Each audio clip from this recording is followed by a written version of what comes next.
qu'est-ce que tu attends au niveau de la coupe? Jusqu'où tu es prêt à aller? Jusqu'à quelle longueur tu acceptes de couper? Alors, c'est vrai que là, je suis dans une phase où j'aimerais un peu de changement parce que ça fait à peu près 5 ans que je fais de l'esthétique. Donc, de par ma profession, j'étais obligée d'avoir les cheveux assez longs pour pouvoir faire des chignons et tout ça. Et donc là, je suis en reconversion, donc je vais être amenée à faire des présentations devant des personnes plus ou moins importantes pour mon avenir. Donc c'est vrai que j'ai envie de changer. J'aimerais quelque chose de plus adapté.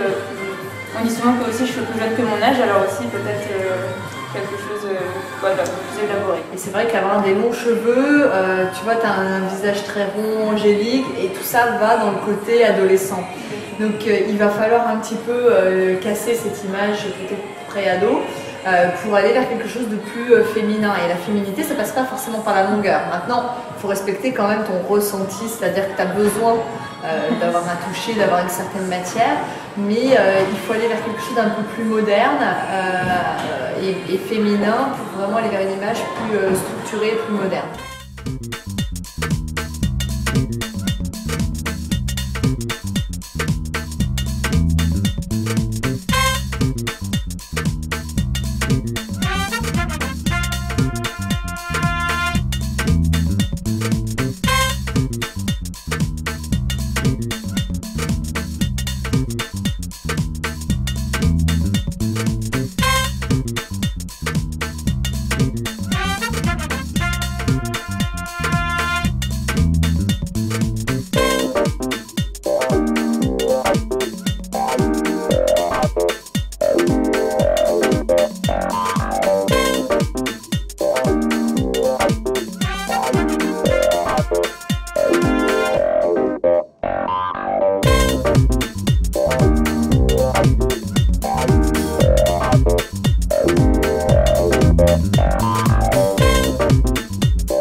Comme je l'ai expliqué tout à l'heure avec Caroline, on est parti sur une base de carré plus structurée pour intensifier les traits du visage, avec un dégradé assez fluide pour faire ressortir la permanente. Ça permet vraiment un coiffage souple avec les doigts et belle mousse, ou pour travailler un petit peu à la brosse, comme j'ai fait pour donner un effet un peu plus rond au niveau de la matière. Au niveau de la couleur de base, on est reparti sur 2 tons plus foncés, donc on est vraiment sur un vrai châtain marron glacé, ce qui permet aussi d'avoir un bon rapport avec le sourcil et la carnation. Le teint ressort beaucoup plus, il y a plus de luminosité avec l'œil, au fond de l'œil.